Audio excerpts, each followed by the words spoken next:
Folks, sexual harassment allegations have been swirling all across the country since Harvey Weinstein, really since, of course, sexual harasser in chief was elected. That's Donald Trump. Now they have hit entertainment mogul Russell Simmons. Over the weekend, the Los Angeles Times reported a woman who said that she was sexually harassed and assaulted by Russell Simmons in the presence of Brett Ratner, the movie director and producer who has previously had multiple sexual harassment allegations against him as well. Now, Russell Simmons issued a statement denying these allegations. This is what he said. He said, quote, "I know Carrie Clausen Kaligi and remember the weekend in 1991 that she has referenced. Everything that happened between us 26 years ago was completely consensual and with Carrie's full participation. Let me be crystal clear and very direct. Abusing women in any way, shape, or form violates the very core of my being.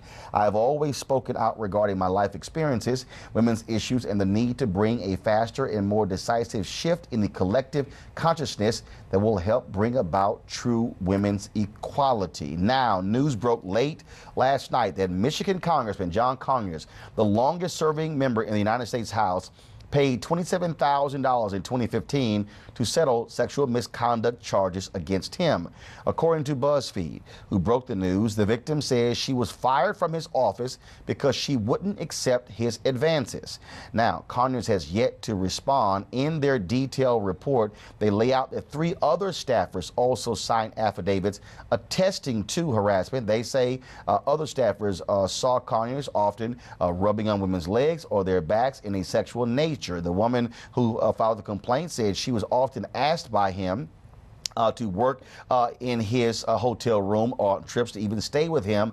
Other staffers say they were instructed to fly women in who they believe were having affairs with Congressman John Conyers. Now, Charlie Rose, as I said, has been suspended from the CBS This Morning show. Also, his PBS show has been halted in terms of being distributed, plus his Bloomberg show, after 8 women told the Washington Post that between 1990 and 2011, he, quote, did everything from unwanted advances, lewd phone calls, walking around naked in their presence, or groping the breast, buttocks, or genital area. Now, in a statement, the 70-year-old Rose apologized to the women, but also said some of the accounts were inaccurate, and in some cases, he felt the feelings were mutual. Senator Al Franken of Minnesota now has a second woman saying that the Democrat touched her inappropriately while he was senator. Lindsey Mims alleges Franken grabbed her butt in 2010 while taking a photo at the Minnesota State Fair. Now, Franken says he does not even recall the photo, but says he is sorry that she came away believing that's what took place. Meanwhile, Lee Corfman, who says she was just 14 years old when Roy Moore sexually molested her while in his home, came forward to tell her story on NBC's Today Show yesterday. During the course of that, he removed my clothing. He left the room and came back in wearing his white underwear, and he touched me over my clothing, what was left of it. And he tried to get me to touch him as well. Now, Moore still denies any accusation and views this as a political witch hunt. Let's go to our panel. Avis Jones, DeWeaver, leadership strategist and how exceptional black women lead. Of course, we have Eugene Craig, organization. Tiffany Lofton, labor and civil rights organizer. Also, Karen Maria Alston. Also, one of our panelist and economic expert. All right, folks, so let's break all of this down. Let's first deal with the Buzzfeed story. Certainly troubling allegations against Congressman John Conyers. Now, a report came out talking about $15 million that was spent with taxpayer money on various sexual harassment allegations. Now, this money here came from Conyers' office account. So when you look at this particular story here, it details any number of things, and to have other staffers sign affidavits attesting to what this woman said she was married. They also said that in the article that Conyers did not like the fact that she would often bring her husband around. Shelley, go to my iPad. This is the story here. It's been already viewed nearly 500,000 times. So let's see if we can pull this up for a second here. The headline of the story, she said a powerful congressman harassed her. Here's why you didn't hear her story. When you make private settlements, it doesn't warn the next woman or the next person going into that situation. And again, Avis, as I go through this particular story, again, they have 4 signed affidavits, 3 which were notarized from former staff members. They said he made repeated sexual advances to female staff that included requests for sexual favors. Some said their hands were caressed sexually, rubbing their legs and backs in public. 4 people said that they verified the documents as being authentic. The woman said, quote, "I was basically blackballed. There was nowhere I could go." Mm-hmm. That is just, it's shocking. It's disturbing. You know, I'm really just taken aback from those allegations. And as you mentioned, there are several millions of dollars that has been settled. Basically, $17 million. $17 million that have been settled that cover congressmen throughout Congress. And I'm wondering if this is the tip of the iceberg. I'm wondering that we're hearing about this story today, but tomorrow who are we going to hear about? The next day, who are we going to hear about? This is not an isolated incident, unfortunately, in terms of women having to navigate sexual harassment in the workplace.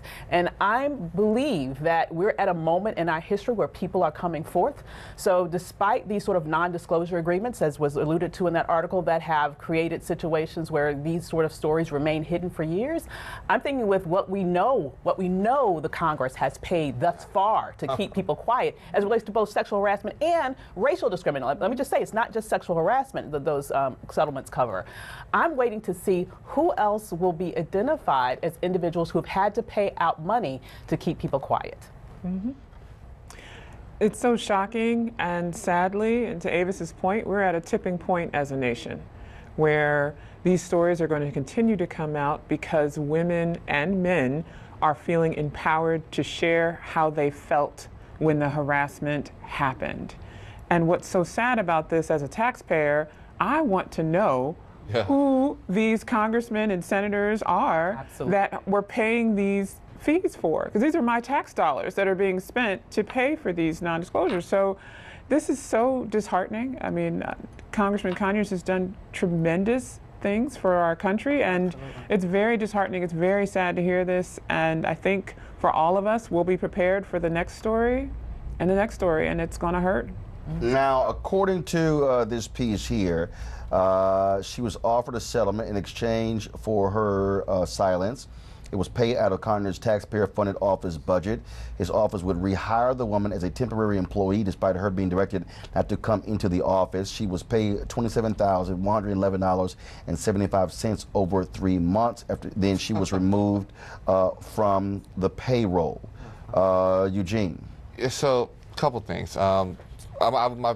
My leading point was going to be about the financial, but I think that's even more telling right there, is the backhandedness of how they handled the settlement. It wasn't a straightforward settlement. It was a, oh, let's hire her, pay her out, you know, and then, you know, call it a day.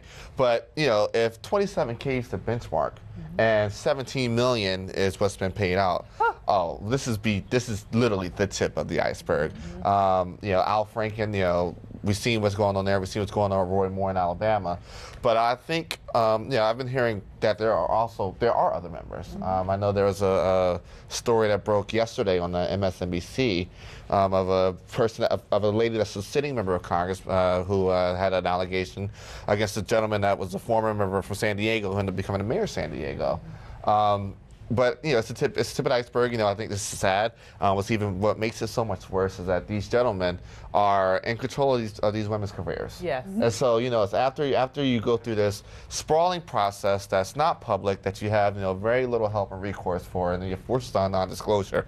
Your career is now in the hands of this person that already took advantage of you. Tiffany, that's the worst part about this. Tiffany, according, again, this BuzzFeed story, 2 staffers alleged in their signed affidavits that Conyers used used congressional resources to fly in women they believe he was having affairs with. Another said she was tasked with driving women to and from Conyers' apartment and hotel rooms.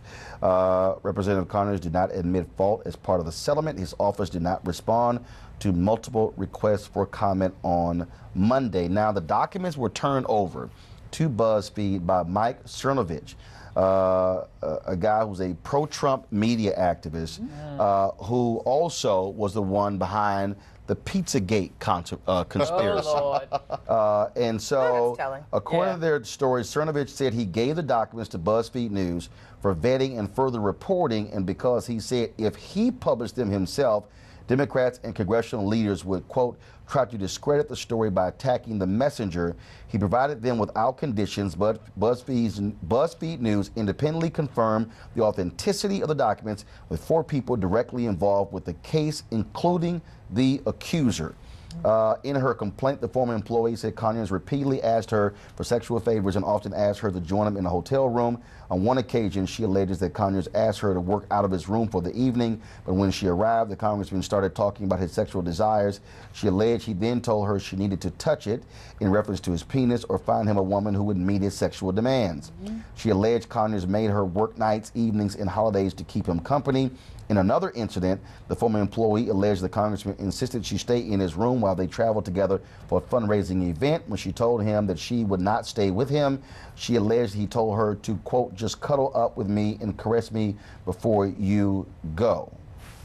Roland, there's a lot to this, and I'm reading the same article that you're looking at, and in addition to that, his staffer also said that because Conyers is such an icon and a civil rights icon, there's nothing that you can do to him that'll mess up his career because he's untouchable.